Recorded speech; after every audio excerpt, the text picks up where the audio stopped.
The gilded cage was about to shatter, though Ethan, in his arrogance, heard only the symphony of his own impending triumph.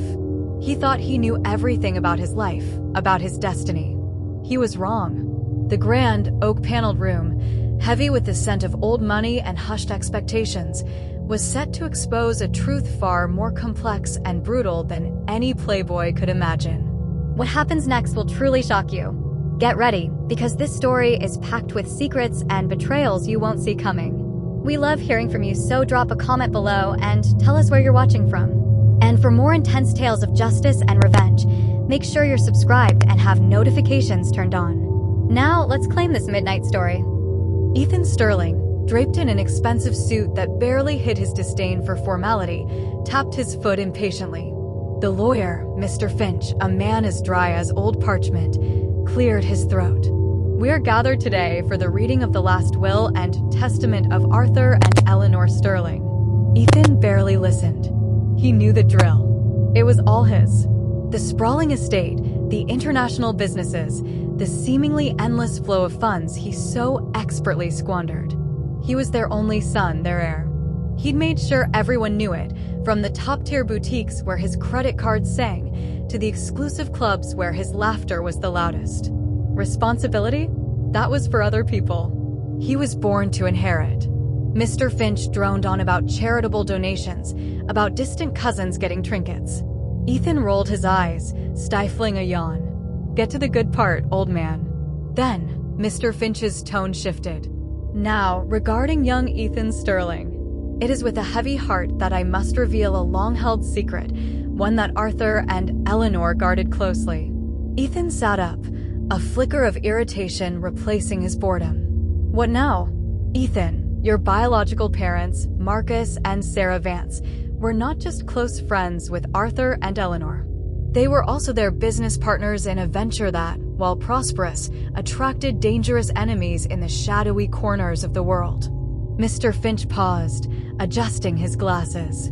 Many years ago, when you were a small child, Marcus and Sarah were tragically killed in an attack meant for them. Arthur and Eleanor, devastated by the loss of their friends and fearing for your safety, adopted you.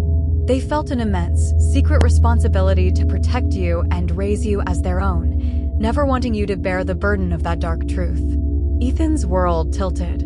Biological parents? Murdered? He was adopted? A cold not formed in his stomach. This wasn't the script he knew. This was messy.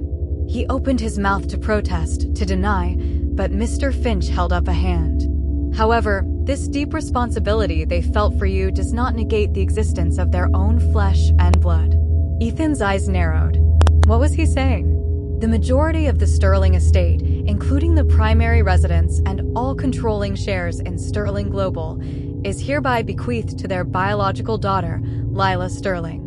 The name hit Ethan like a physical blow. Lila Sterling?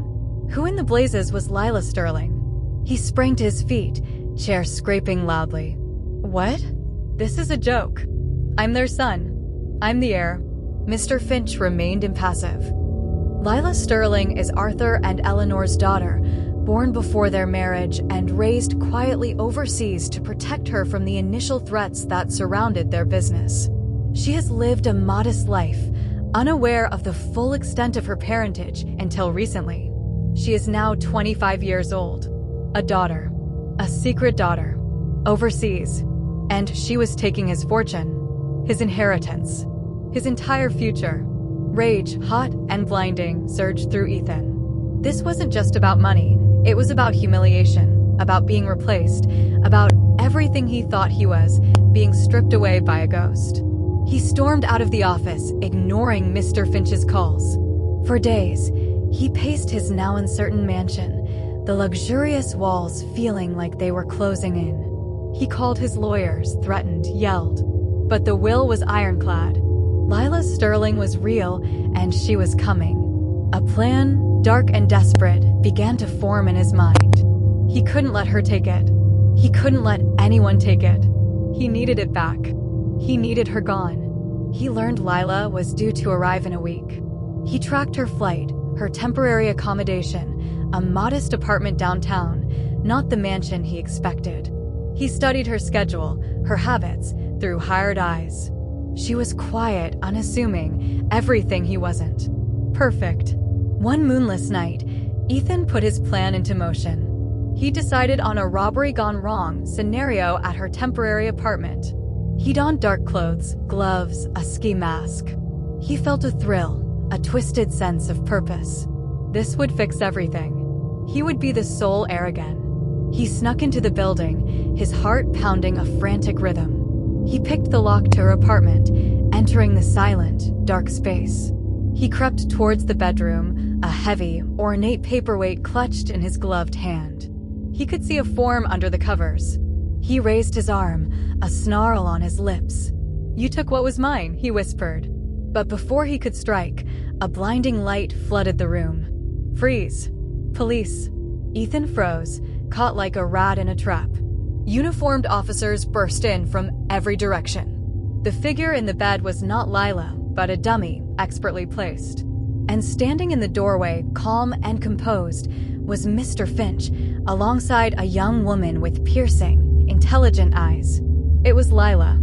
She looked at Ethan, not with fear, but with a sorrowful pity that infuriated him more than anything. "We knew you would try something like this, Ethan," Mr. Finch said gravely. Arthur and Eleanor added a contingency to the will.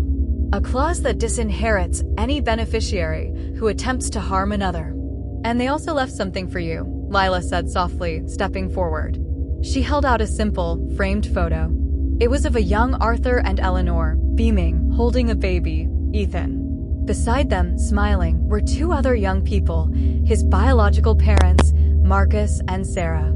"They loved you, Ethan," Lila continued, her voice gentle. "They wanted you to have a good life, free from the darkness they faced. But they also knew your character, your pride. They hoped you would change, but they prepared for the worst." Ethan dropped the paperweight, his hands shaking. He looked at the photo, then at Lila, then at the officers closing in. His carefully constructed world, his golden identity, had not just shattered, it had exploded into a million pieces. There was no fortune, no inheritance, just the cold, hard reality of his own making. The prodigal son had not only been disinherited, he had been spectacularly, publicly, and utterly humiliated. The gilded cage was gone, and he was left with nothing but the empty echo of his own arrogance. If you enjoyed the story, please don't forget to drop a like and subscribe.